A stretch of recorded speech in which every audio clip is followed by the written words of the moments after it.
welcome to the show. I'm Brian Smith, and I'm thrilled to be joined by my fellow co-host and co-pilot, Lisa Mason. Today, we bridge the gap with Bryan Ward, who describes himself as a human just like you, and along the way became a police officer in New Zealand, a husband, a dad, a rugby coach, and a heavy metal-loving hockey fan. Welcome, Bryan. Thanks, team. Nice to see you all again. And as I refer to most of my Canuck friends, I call you yesterday's people because you're in yesterday and I'm in the future. Yeah, that was the fun thing about trying to coordinate this. You have been my most extreme time zone difference. When I was in school, I had to deal with a couple of people out in Ottawa and stuff like that, so dealing with that. But yours, to make sure this happened perfectly, it was, okay, let's make sure this math works out. We're not going the wrong day here. Yeah, everybody, when anybody tries to book an appointment with me from Canada, they always say it's like talking to Marty McFly and Doc Brown. You've got to get the kick just right so the lightning strikes at the right time. Exactly. Well, brother, I really appreciate you doing this. I know this is going to be a fantastic conversation. So appreciate it. Bryan, what a great introduction. But one of the things that you missed in that introduction, and one of the things that Bryan did not describe him as, is an all okay ambassador. And I believe the only out of nation all okay ambassador. And that's actually how Bryan and I met. So what a great organization that Fadi and Matt have put together there. And it's really brought some cool people into my life. And Constable Bryan Ward is certainly one of them. It is. And when you look at kind of the resume that Bryan had, when he sent me everything and it's like, ambassador, done this, done that, been a part of this initiative, it's really incredible. And he gave me that shorter, condensed one. He said, I don't want to be pretentious with this stuff. I'm just like everyone else. And I'm like, that is the best. Yes, we're going to do with that awesome short little intro that he gave me, because it just goes to show how awesome a person is, where they can do so much and yet be humble to be like, look, just put these things out, right? Like, I love that about these kind of people. Oh, look, it's like I say to people, you know, if you're, as we'd say here, a mum or a mom, as you guys would say, with 3 kids, you're a solo mum or something, and you're doing some hard yards, you're more special than I am, because to do that, you should get some type of medal for that. I think we just overlook people and some of the amazing human beings that are out there. We just sort of go there, sort of everyday people. They're not, they're everyday heroes. They're doing stuff and they're doing their very best, and you can't knock that. Yeah, totally. One of the things that I'd like to chat with you about, Bryan, is you are a Winston Churchill Fellow. And as part of that, you actually came to Canada to work through that fellowship before you became a fellow. And so tell us a little bit about that. What was it that you were trying to accomplish through that fellowship? And what do you think is the biggest lesson that you really took away from your time here in Canada? So I guess I should first start off by saying Danit Ada to all of my friends at the Satuna Nation in Alberta. So long story short, I got a police fellowship about 2 years before I got the Winston Churchill Fellowship, and I came up to Canada. And literally the week before I came up to Canada, my wife said to me, hey, I've been watching on YouTube and there's this amazing police officer up there. I think you and him would get on. And I'm like, oh, I've already got my fellowship sorted. I got my dates. I'm going to go and see a good friend, Laurie McCann. I'm going to do this, blah, blah, blah. And she's like, I think you need to watch the video. So I watched the video and I'm like, dang it, she's right. This guy is awesome. His name's Chief Keith Blake from the Satuna Police Service. So I rang him up. Well, I didn't ring him up. I got hold of him on LinkedIn and I sort of said, hey, is there any chance of me coming to spend an hour or two with you just to have a look? And he said, yeah. So I went and spent some time with him and it was amazing. It was probably the best policing I've ever seen, community policing I've ever seen, hands down. And as we finished, our hour turned into like 4, and I walked down the stairs. I remember turning around to Chief Blake and saying, I don't know how, I don't know why, but I'm coming back to see you because this is amazing. I said, just let me figure it out. So the entire plane trip back from Canada, I was scribbling away on pieces of paper how I could make it happen, how I could come back and see them. And then when I got back, somebody said to me, have you ever thought about applying for a Winston Churchill Fellowship?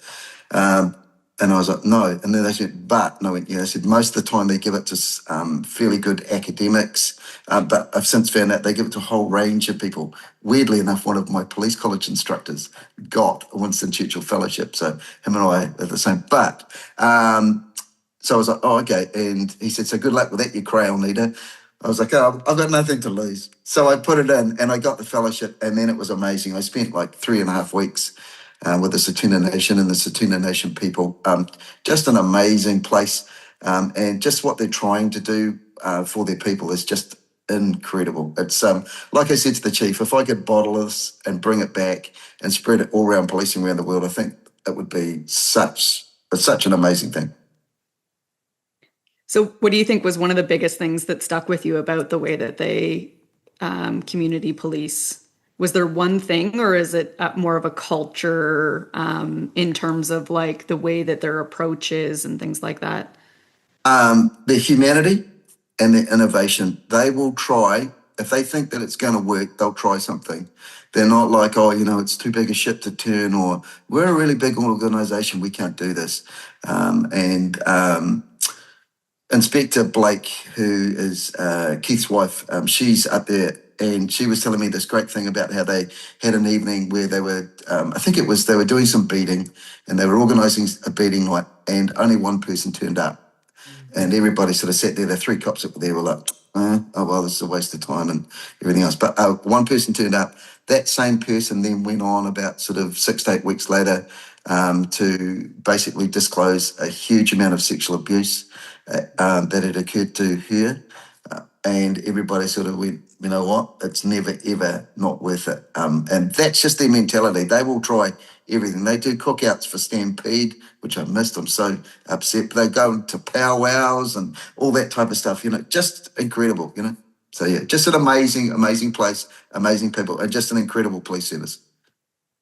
It's so interesting to talk about, like, one person is not a waste, because I mean, how often do we see this, Bryan, in our suicide prevention and awareness opportunities? But you must see it every day in the job that you do, and how something that was meant to be so much bigger or so different in its approach impacts that one person. And you talked about this on your Stand Up Again podcast. I think that ripple effect of impacting one person and what that really does to the world and what it brings out. Are there any situations that sort of come to mind to you where that sort of happened in your life? Oh, there's lots. I guess my mantra for policing is don't ever forget that somebody is somebody's son or daughter. And you would want your son or daughter, how would you want your son or daughter to be treated by that police officer?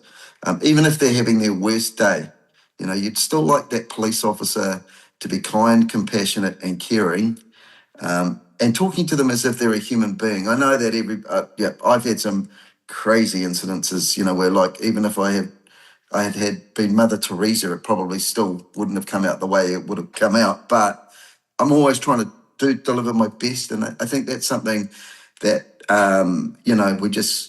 we forget sometimes. And like I said before, there is that ripple effect. I remember I once was on what we call here prison escort. So I was escorting the prisoners. Like you guys have your sheriffs, I think. So doing some sheriff's duty. We don't have separate departments. We only have one police department in New Zealand. And I saw a gentleman, and then I came past his cell door a little bit later, and I thought, well, that's strange. Where is he? And he'd actually developed a ligature.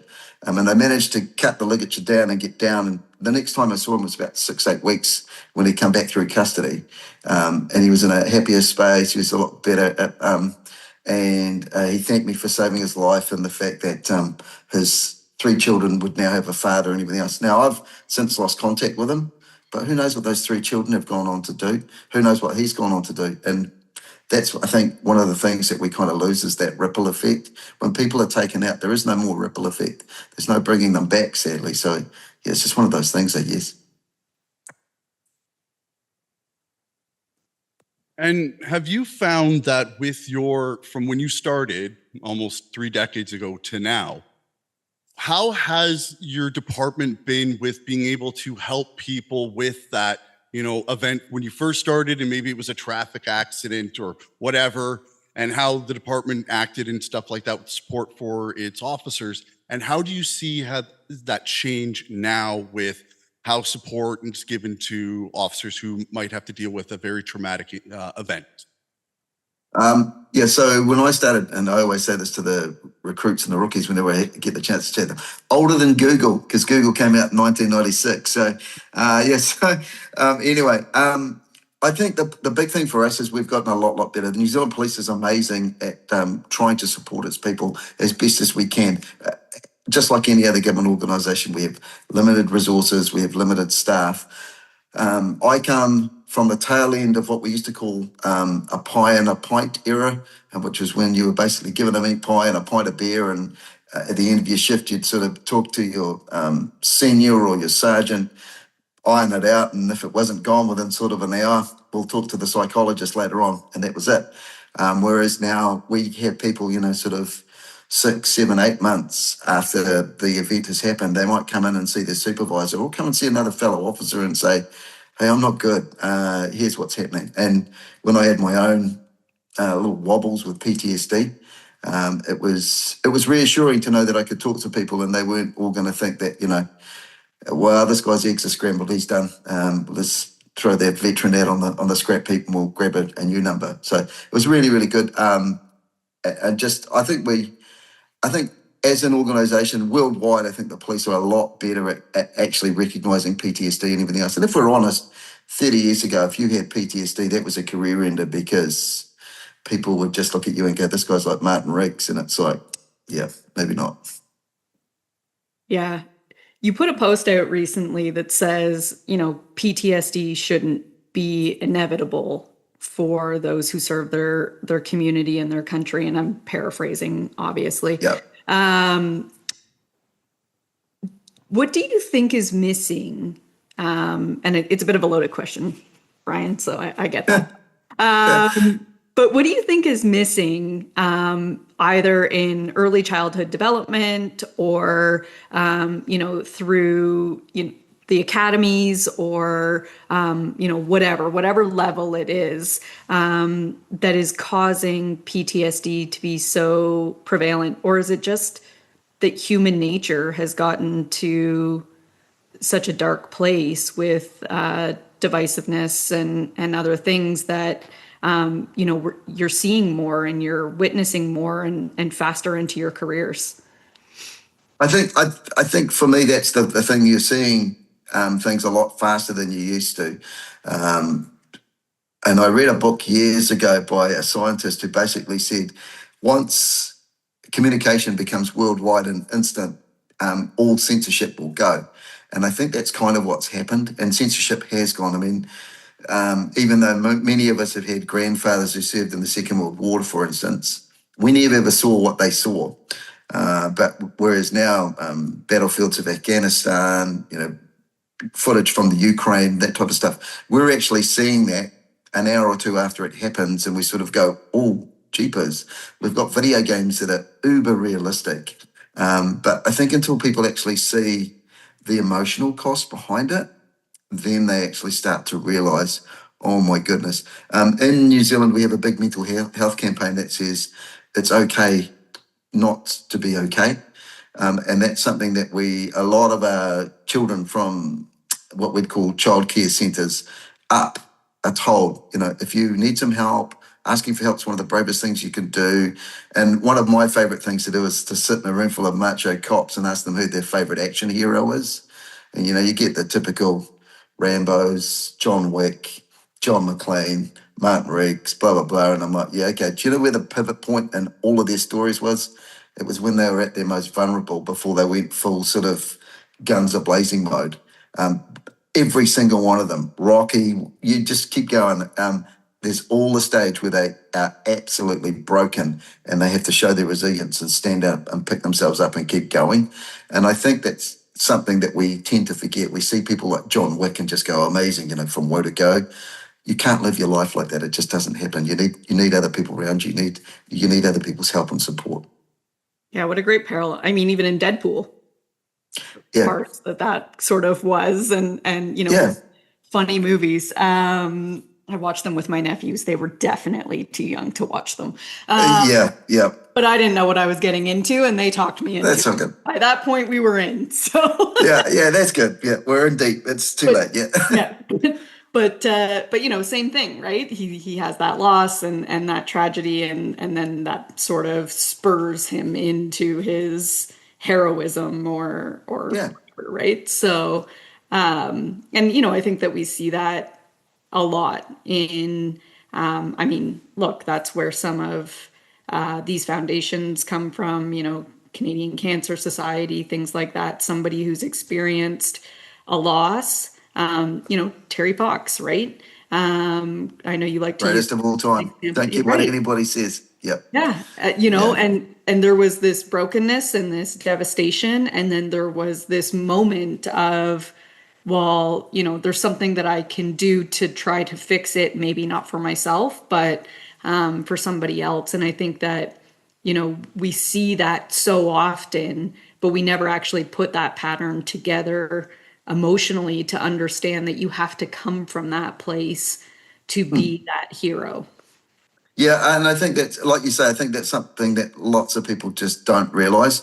Uh, I'm going to say I was lucky because you know the story. But I had tragedy before I kind of started in the police. I had a real bad heartbreak, relationship breakup, and that kind of led me to be more softer and compassionate. I mean, that's it. I'm happy to rumble. If you want to rumble, I'll go. We're all good. But, there's smarter and more intelligent ways around it. And I think also when you're talking to people and they actually realize, actually, you know what, this person actually really does give a damn about me, then things pivot because they can see, all right, I might actually be able to get some help. I might be able to do something here as opposed to, yeah, hurry up, buddy. I got a form to go to and then I got another 3 jobs to get there. Let's get this sorted. Yeah. Bryan, do you think that because of your martial arts training and stuff like that you have a physical confidence with yourself that you can go into those situations and offer a little bit of that softer hand because you can defend yourself where you don't have to go in there almost kind of guns a-blazing, that you can negotiate more because if it does go a little sour, you have that confidence that you can defend yourself a little bit better than if you didn't have that background and you tried to go into a situation that might be tense? Yeah, I think so. And it's purely due to that fact of as I go into situations and conflicts, I'll always think to myself, if I can't talk this person down, then I have failed. I should be able to talk to almost anybody and bring them down a bit. And if I can't, and we've got to go hands on hands, or maybe we've got to taser somebody or something else like that. Then, I mean, I'm not saying that every police officer does that as a failure because I'm not, different time, places, and circumstances. But me personally, I'm trying my very utmost, like I said before, to try and treat that person like somebody's daughter or son. And if you said to me, oh, hey, would you rather have a police officer talk to your son about his issues or things get out of hand and then eventually they end up tasering them? I'm like, if they were going to hurt the police officer and the police officer had to do that to defend themselves, I'm all good. Yeah, so that's the kind of, I'm trying to treat people the way that I'd like my son to be treated, I guess. But yes, in answer to your question, yes, probably, Bryan. Yeah, I'm not afraid to get into the trenches, but the older I get, the longer it takes to recover as well, if I'm honest. Yeah. Exactly. And something too with how Lisa was bringing up kind of with the burnout and stuff like that, PTSD within service. Do you almost find that for some locations with police officers, it is such a go between either domestics, murders, car accidents, and things like that, that there's so much that you can kind of wall yourself off before it becomes now detrimental to your service as a cop and then as a father, a son, daughter, everything else that comes with it. If you could have your dream world of how cops went into it and maybe how then they would start transitioning before any kind of real retirement time, before being like, oh, I'm a homicide detective and it's retirement day and now I'm a civilian again. How would you change that a bit so that there is kind of a phasing out program for officers to kind of decompress before they get back into the civilian world? Now, this is a great question, and I've got the answer because I've actually seen one of my colleagues do this. I think he did 35 or 40 years of service. And what he's been doing for the last 5 years of service is he's been knocking 1 day of work off every single sort of year. So it's like a 5-year cycle. So there'll be, I think he's now gone, but by the time he'd left, he was only actually working a day and a half within the department rules. And it was like a slow sort of burnout. So he was still doing stuff with the guys and the girls on the floor, and he was still doing search warrants and everything else.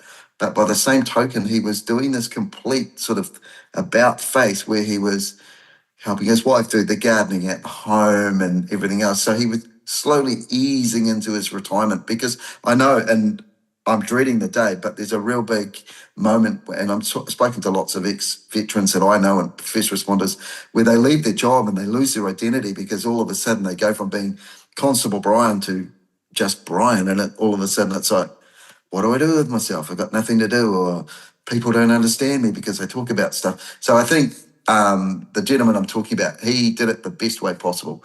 And I'm looking to emulate his footsteps if the department will let me do it. And I realise that it might not be possible for all departments, but certainly by taking a little bit of time out towards the end of your career, not those big, as we all seen them, I'm going to take a 6 weeks cruise and then I'll come back. Yeah. And they do the 6 week cruise and then they come back and it's like, right, so this is retirement. What am I doing? Whereas he, just a slow burn. He had interests, he had pastimes, he had hobbies, he'd joined clubs. It was, to be fair, it was probably one of the best endings of a career I've ever seen. But even if you could go just to part-time, right? Like 2.5, 3 days a week, just to sort of start to edge yourself out a little bit and, have time to find and build those hobbies and, get into volunteer programs or mentorship programs or whatever else that you plan on using for, to take up some of your time and give you that purpose on the other side of your career, in order to, so that when you do finally get out and retire, you at least have something that seems familiar. And I think, that's the biggest thing. And I mean, you and I have talked about this with John, right? John was in the transition program, but he was in the transition program during COVID. So he went from being on base 5 days a week to never being on base and barely talking to anybody. And then we lost him. And so that sudden switch off really it really messes with your mind and your identity. And, I'm kind of going through that a little bit myself right now, which is bizarre. But, I went from working nearly 80 hours a week. And then at the end of November, I quit my job and I started a consulting business. And now I work 8 hours a week and I'm trying to figure out what the heck to do with my life. Because I realized I didn't really have that many hobbies, and now being on the West Coast, I got Bryan pretty close, but and now I can fly to you, Bri. Exactly. Much easier. But you look at these things, and when your life shakes up like that in such a big way, it can really play with your mind and the way that you see yourself and value yourself. And it's a challenge to redirect the messaging into something positive and hopeful, I guess. So what do you think is one of the biggest challenges that you're going to face when you look at retirement? I mean, you're a mini celebrity over there. With maybe a big celebrity over there. No, I'm not a celebrity. We don't have them in New Zealand. Just like spiders, no celebrities. No spiders. Exactly. I guess my biggest thing will be not my loss of identity, because I'm intending on doing charity work and everything else. But I think it'll just be like having a purpose and knowing what my strengths and weaknesses are. So I tell people and they kind of look at me sideways and I'm like, I'm like, no, that's probably what I'm going to do. I'm going to go and get a job as a barista, and just be a barista for 3 days a week. I want to be like the Equalizer who works at a hardware store, and everybody says, "What's that guy doing?" They're not too sure. So no, because for me that's I love coffee. I love talking to people. I love giving people things so that they can feel better about themselves. We all know how great a cup of coffee makes us all feel. And I know that there'll be a little bit of pressure there and everything else. Why not? That to me and then I'll probably do sort of something in the other 2-3 days. Depends what my wife and my son have got organised for me. But that's my sort of plan, is just to do some type of medial job. So I've still got some type of purpose. I don't play golf; it's a silly game. But so that type of stuff. And I'll just go and do my things that I want to do. But at the same time, know that, hey, I've got to turn up for not duty, but I've got to turn up for work at a place on XYZ day. Great, I'm all good with that. There's no problems. Yeah. Yeah, it's a simple plan, but I'm a simple man. That's the way it works. Yeah. But I And love that's- that, right? I mean, that's and why that- we have Walmart greeters. Yeah. Yeah. And simple plans are easy to keep going and stuff like that. You try and make it too complicated, then it gets all like that. And that just sounds amazing. Find people, Yeah. talk to them, and keep kind of doing that community spirit that you found within policing. So, Yeah. Yeah, that's awesome. I guess, like we said, Brian, before, you get people who, they do the big cruise thing, or they do the massive overseas holiday. It costs them like $30,000-$40,000. They come back, they sit in their sort of armchair, and then they look at their wife or their partner or whatever, and they go, wow, is this it? That's my life. And it's like, no, it's, yeah. So that's it, yeah. I don't want to be that person. I want to still keep on going. So, yeah, that's me. Now, what got you into policing? And then from that pathway, how did you get into doing so many of these initiatives and things that you've been recognized for? I was at Teachers College doing a diploma in assisting people with special needs. And I don't know why, but in that last week, they have a week where you go and spend some time in a different career that maybe you've thought about. And at the time, I had already discussed to my sort of girlfriend, possibly soon to be fiance, about the fact that I was maybe thinking about joining the police, but I wasn't too sure. And I'd just done sort of 2 years doing this diploma, so I thought, I got to day 2 in the back of the car doing a ride along, and I was like, that teaching gig's never, ever going to happen. I'm going to join the police. And then, of course, my girlfriend went overseas. She did John me and then ghost me. And then after that, I took that as sort of the spur to get going and join the police. Lost my 28 kgs, got to the run standard that I needed to get, and then boom, just went from there. So it was that was my path to policing, I guess, and I've never ever looked back. Where the initiatives come from, I think sometimes I see stuff from overseas and I think, yeah, that'd be great. Like when we did the All Black jersey run, for instance, where we basically travelled a lot of the North Island of New Zealand just to get an All Black jersey off the All Blacks, who, to give you some idea, are probably held in the same esteem. This is going to sound rude, but I don't mean it to be rude, Canadian listeners, probably in greater esteem than Team Canada. That's how much we love the All Blacks and the Black Ferns here. But it was that thing of, yes, let's do this. But at the same time, in the back of my head, Lise, like you said, I had Terence Stanley Fox, doing this magnificent thing for humanity. And that was nowhere near comparable, but it was the fact that we were doing this thousands upon thousands, running 86 kilometres in a day and that type of stuff, to get an All Black jersey and then being able to turn around to the kids and saying, I've earned an All Black jersey off the All Blacks, and that type of stuff. So it's kind of putting your money where your mouth is. And I guess with a lot of the initiatives, for me, it's that thing of, if I do the initiatives, then how is this going to tie in to preventative policing? And so many of the initiatives that I've done have, like for instance, I'm involved in a literacy program here where I go to talk to school kids about my love of comics. Well, that's what I do when I'm at the assembly, and try to get the kids to read. Because as we know, there's a direct correlation between those people who are incarcerated and being illiterate. So if I can get lots of kids to read, that's a great thing. I've had some people come up to me. I'm a doctor. I'm a nurse. I'm now a warehouse manager. I remember you coming to my school when I was 7. I'm like, that is the gold right there. I'll tell you that. That's better than any medal or any accolade whatsoever. Yeah. Yeah, that's cool. I mean, I can remember the police officers who came for Just Say No. Do you remember this, Bryan? Oh yes. Oh yes. And the drug prevention Yeah. things that we went through here in the 90s. And I still remember those police officers. And I think, I mean, none of them were as cool as to have their own TV shows, but I got lucky, to be fair. But it's funny you say that, Lisa, but that's probably part of the reason why the TV show came around, because if I said to you at the same time when those officers were coming around, you could probably name all of those officers. But if I said to you, hey, who was the chief of, I'm going to guess it was the Toronto Police Service then, or the Ontario Police Service, whatever it was, who was that? And you won't know. And that's no disrespect to that person who was that leader of that organisation.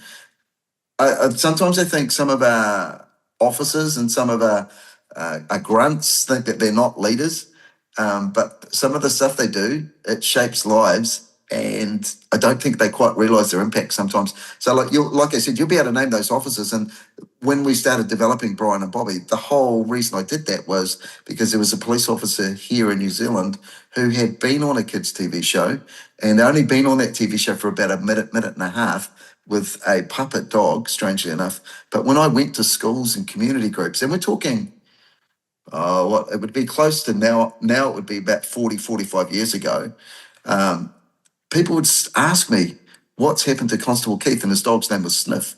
What's happened to them? Nobody would say to me, what's happened to Commissioner Doon, or what's happened to Commissioner sort of Smith? And I was like, you know what? That guy has got some type of magic. I need to be on that same wavelength. So yeah, that's where it started. But yeah, and I think, like I said before, I just think that some people, particularly police officers, maybe privates or something else, they might not look at themselves as a leader, but they are. Oh, absolutely. I mean, in with our community event that Operation Talk to Me Johnny does at the end of May, I interact with so many community engagement officers and other people who are sort of in the lower ranks at these events, and just the way that they approach the community and the way that they approach the kids and what they bring to that event is such a special aspect of it. And they think they're just doing their job, but it's so more than that. And I think it's really incredible what some of these individuals can bring to their communities, having absolutely no idea that that's what they're doing.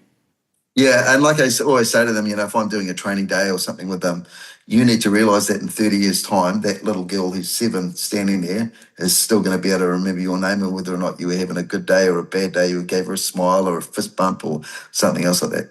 And yeah, I mean, look at Lori. Lori's a great example. Lori will tell you she's not a hero a million times over, but that woman is absolutely incredible in everything that she does. My son refers to her as Canada's Wonder Woman. And that she is. yeah. But it's just that thing, and so Lisa and I got taught by my police instructor when I was at college, and he was 100% right. If you meet somebody from, I don't know, let's say if you meet somebody from an NHL team and they go out of their way, they sign you an autograph, they have a picture, maybe they give you a cap that they're wearing or something else. And I'm not saying that they can all do that, because they can't. You're going to walk away going, man, that person, that organisation is amazing. I'm a fan for life, and away you go. Even if you don't like them particularly as a team, but you'll be a fan for life. And I think that that's something we forget there, because if that person goes, oh, no autographs today, but I'm not having a good day, you're going to walk away going, what an a-hole. Those guys are stuck up, or girls are stuck up. I'm not interested, type stuff. And I think that that's something that we kind of forget sometimes. So, yeah. Yeah. So talk to us about your rugby team. And so I know that you're, are you still coaching girls rugby, and how did you get into that, and what made you focus on the ladies?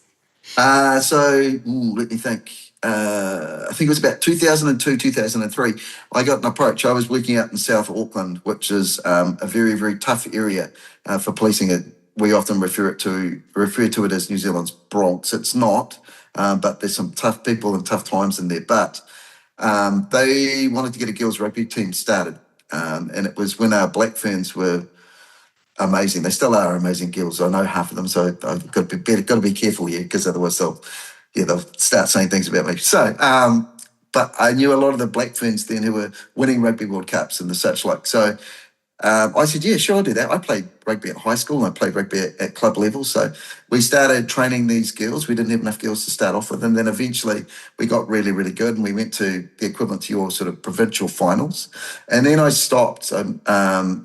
It was taking too much time up and, we had a son and everything else, but I stopped. And then about 2-3 years ago, I approached our local high school here, which is about 400 metres away from where I'm sitting, and said, do you have a girls rugby team? I think girl rugby players are a lot easier to coach.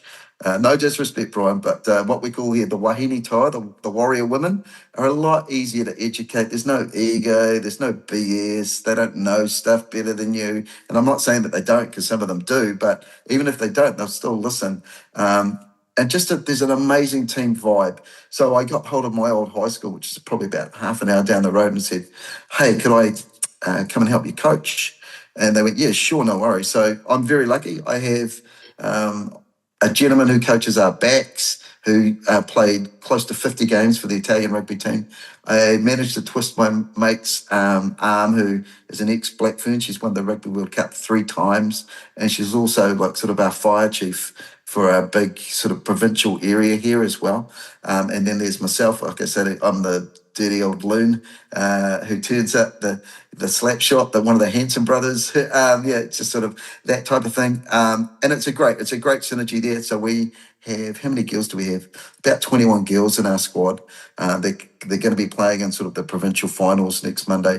But our whole goal, and I know it sounds cheesy, but like I said to the girls, look, my whole goal here is I'm not interested in trophies. I'm not interested in championships. What I want to do, just like Ted Lasso, was to make sure that at the end of the season you walk away a better human.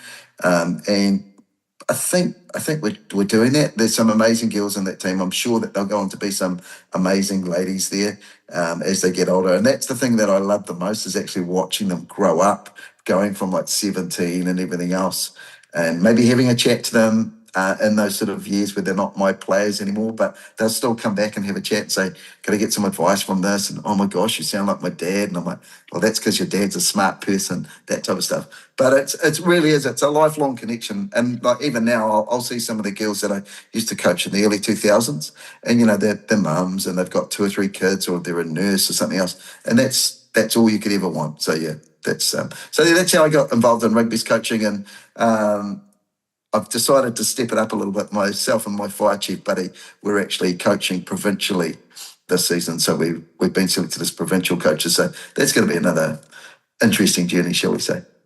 Yeah. That's cool. Now, when you started doing Bryan and Bobby, how did you notice the interactions or changes with like the community and kids starting to go, I've seen you before? Did you notice that and stuff? And just what was it like of becoming a little bit of a quasi celebrity? It was really, really weird. Like I say to most people now when I talk to them, I'm one of the very few and fortunate police officers, I think, because they get to bathe in sunlight.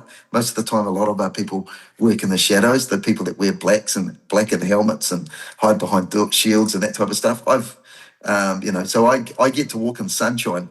It was very weird. There were some very weird circumstances when we were doing that TV show. I remember I'd arrested a gentleman, and then as I basically released him on bail, he asked me, hey, could I ask you a favor? And I'm like, he said, could you sign some autographs for my kids and have a selfie with me?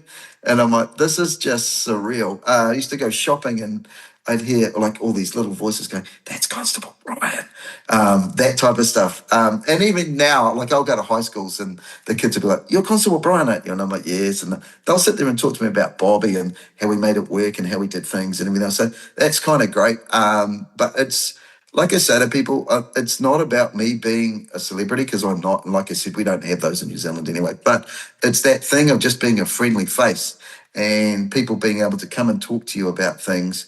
And if the fact that I've spoken to my dog or a dog on TV and that's made you feel better as a kid, then that's a great thing. I'm all good for that. That was the whole purpose of it, was to basically get kids to talk to police officers and realise that just like them, just like their mum and dad, we are exactly the same as them. We, we kind of talk the same language, but we're trying our very best to look after them. So yeah. It's interesting that you say that, just like their mom and dads were the same thing. Just because we're uniform doesn't mean that we're not human. And that's certainly one of the things that, you've heard me say on different videos and things that I've done, is this idea of humanizing those who serve our communities. Do you think that there's a formula for that? Yes, there is, but the problem we've got is because of what our job is and what we deal with, we do need to have, as well as having sheepdogs, we do need to have, on the odd occasion, we do need to have our wolves in the pack too.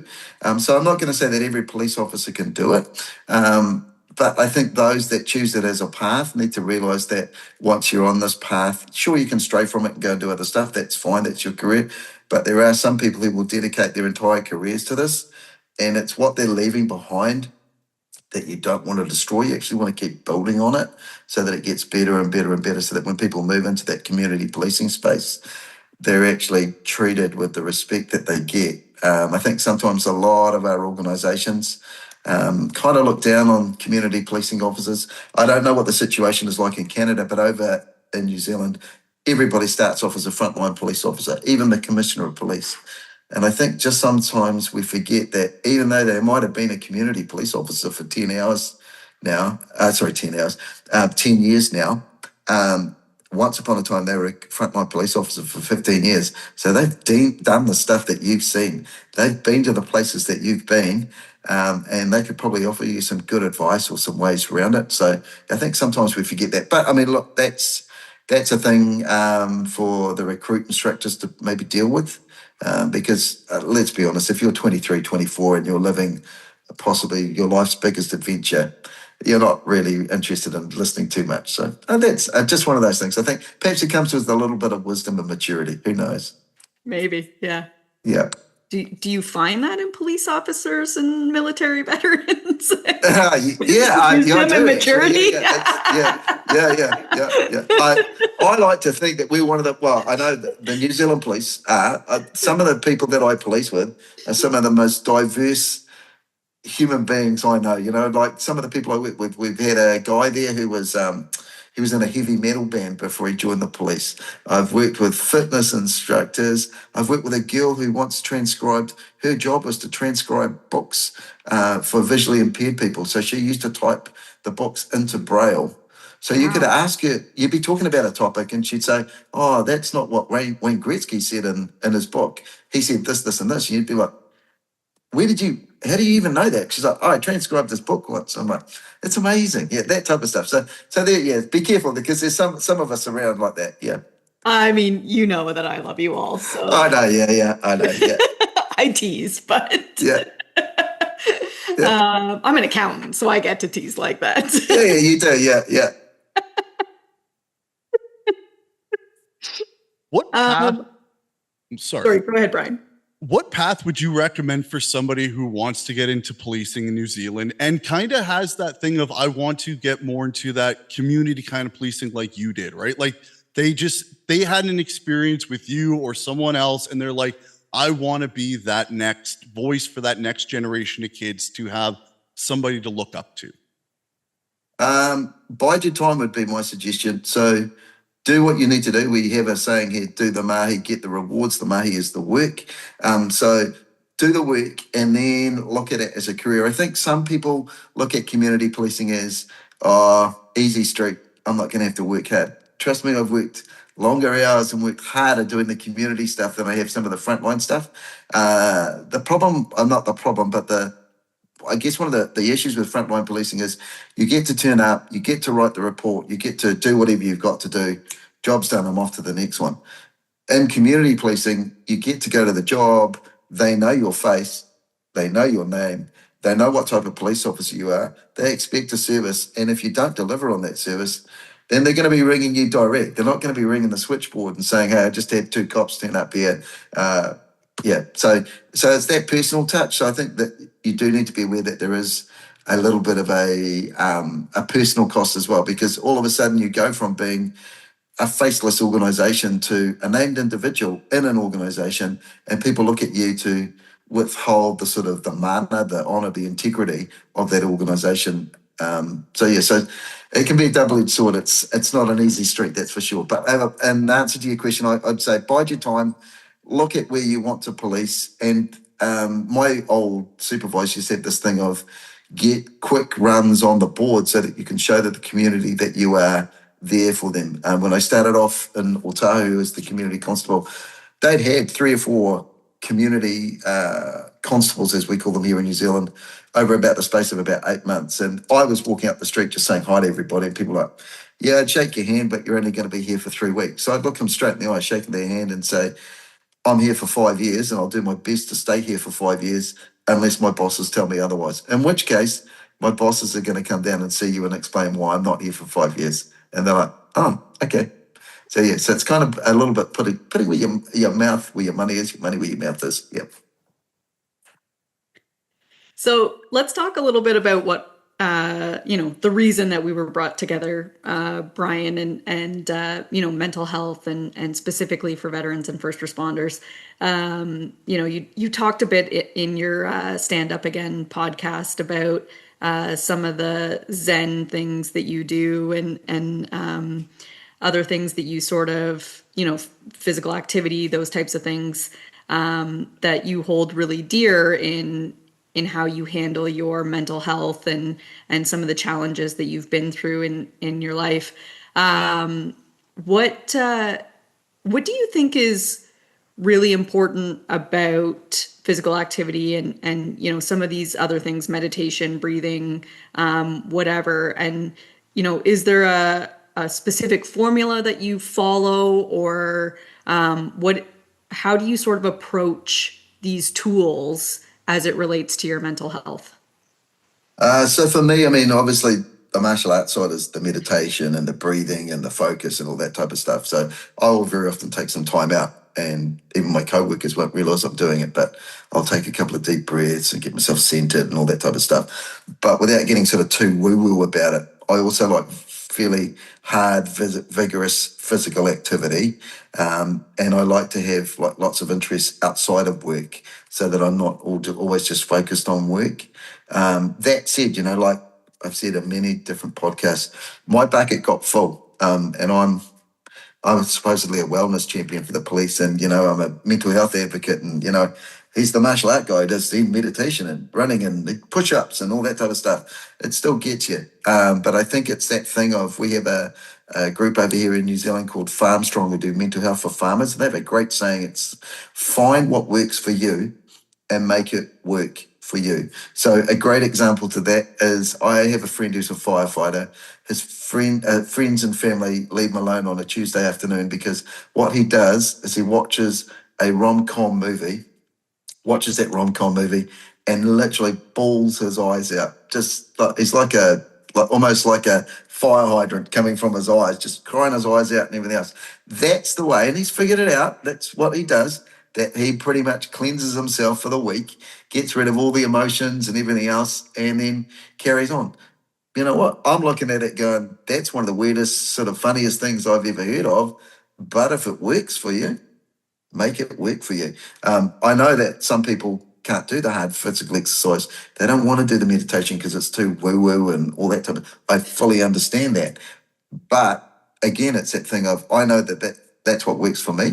I think probably one of the biggest things that works for me is, I know the people that are in my tribe that will listen, and that's really important. Not talk with me, but they'll listen. So if I go and see them and say, I need a chat, I can have a bit of a debrief with them. I can chat to them about stuff. They can pick me up on my feet, dust me off and say, go forward, trooper. And I'm like, okay, cool. I got my ducks in a row again, and we're good to go. Yeah. So, yeah. It's interesting that you talk about, this individual sitting on their couch and just letting out basically a good cry on a Tuesday afternoon. You talked quite openly in previous podcasts about, having a really hard workout and then hitting the showers and doing the Yeah. same thing, just having a good cry. How Yeah. important is it to mental health, resilience, and really just overcoming whatever it is that you're going through to actually allow yourself that release? Super important. I mean, at that time, and like I've said before, I mean, that was probably the lowest point in my life. I don't think, like, physically, you can hammer yourself, as we all know. You can keep going and going. Even if your thing is, I can't walk around the block 3 times. You walk around the block 3 times and you're like, physically, I'm pooped, I'm done. But emotionally, it probably hasn't done anything. You just basically release some endorphins, your body feels a little bit better, and you're done. So when I was doing my thing, I was doing my physical activity, and then I was coming into the shower, and I was broken about the relationship that I'd lost. And I'd curl up in that shower and just cry my eyes out about, and I'd be thinking about what had happened and what wasn't going to happen and everything else. And it was sort of a bit of a reset, because I knew eventually those tears would end. But like you say, it was a bit of a cleansing thing, a bit of a reset. And then I'd pick myself up, I'd dust myself off, I'd put on my smiley face, and I'd go. And I think that's one of the things that probably we don't do enough with mental health. People say, oh, yeah, I'm okay. And they'll smile and they'll laugh and they'll giggle and everything else. But then something tragic happens and everybody goes, wow, I didn't see that coming. And I think it's because sometimes we don't ask enough. The people that are, like I say to people, there's people that are the shiniest, happy people that they've either had a tragedy in their life. That's why they do what they do. Look at all the all okay ambassadors. Every single one of them has had a tragedy or something happened in their life, and yet they're all amazing people and they all do amazing things. But when you find their backstories, you're like, man, oh man, how did you survive, brother and sister? How did you do what you do now? And they'll tell you their story, but it's just that thing of it's a cleansing, it's a reset, and then I think when you come out of the washer, if you're lucky enough to get out of the washer or the rabbit hole, you actually come out with a lot more sort of sense of purpose than perhaps you did when you first went in. Yeah. Yeah. What is a key kind of thing, other than like the shower crying, stuff like that? Have you found other people have had kind of benefit with their support and stuff? What kind of initiatives, or even just like a meditation or something, what is something that you've seen other people kind of gravitate towards and you've kind of picked up an interest? Maybe you haven't started it yet, but it's something that you're looking at incorporating into your regime. Tai Chi. I look at Tai Chi and I'm like, okay. And as I get older, with martial arts, I realize that I can't keep up with a 24 or 25-year-old. And any martial artist who tells you that they can, good luck. They're probably going to sell you a piece of ice as well. But there's a reason why we don't have 55-year-old men competing in the UFC, for instance. But I think as you get older, you begin to realize that it's less about others. It's more about yourself, and actually just training yourself and looking after yourself, and realizing that the conflict you're trying to resolve is actually within yourself. And for me, when I look at Tai Chi, I know lots of people look at it and go, that's a waste of space. It's not really a martial art. Yes, it is a martial art. Yes, it's slowed down quite a bit, probably from what it was initially.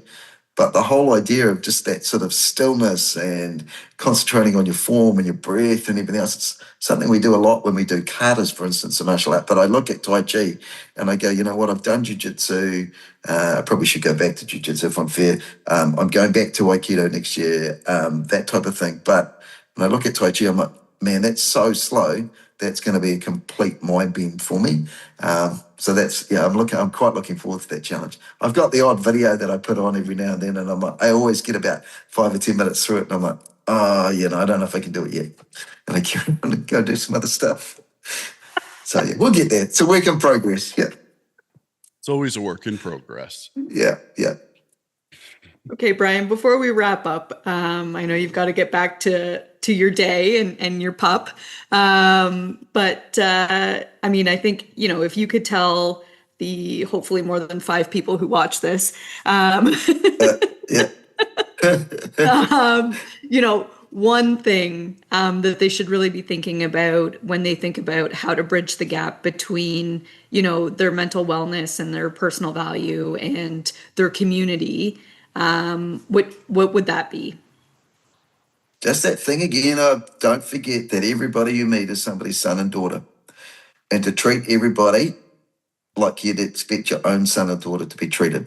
You know, we all want to do the best for our kids. So I've had this discussion with gang members, senior police officers, politicians, and everything else. You ask them, what's the one thing that matters in their life? And they always say family. And then you drill down on it a bit and they say, my kids. And you sort of say, what would you like for your kids to be? And they always say, happy. They don't, like, you get the odd one who maybe he's invested too much in Bitcoin, who was like, I want them to be wealthy and rich and blah, blah, blah. But most people will say about their kids, I want them to be happy. Isn't that what we all want?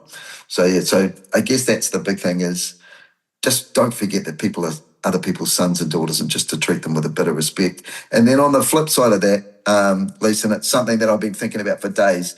I saw that Matt put up a post from Matt from All OK put up a post that said something like, and I'm paraphrasing, don't forget that when somebody comes to see you and says that they've got some problems, especially if it's a veteran or a first responder, that it might have actually taken them years to get to that place. So do the best thing that you can do and listen, not talk, because it's inherent in our nature as first responders or veterans. Yeah, there's the problem. I'm going to fix it. We're going to get it all sorted. We're going to dust ourselves off and we're going to keep moving forward. Excelsior. And that's not the way, So just listen. I had a friend do it to me last year, an old friend from high school, who's a detective senior sergeant here. He came up and told me that he had been walking around his house and looking at beams and everything else.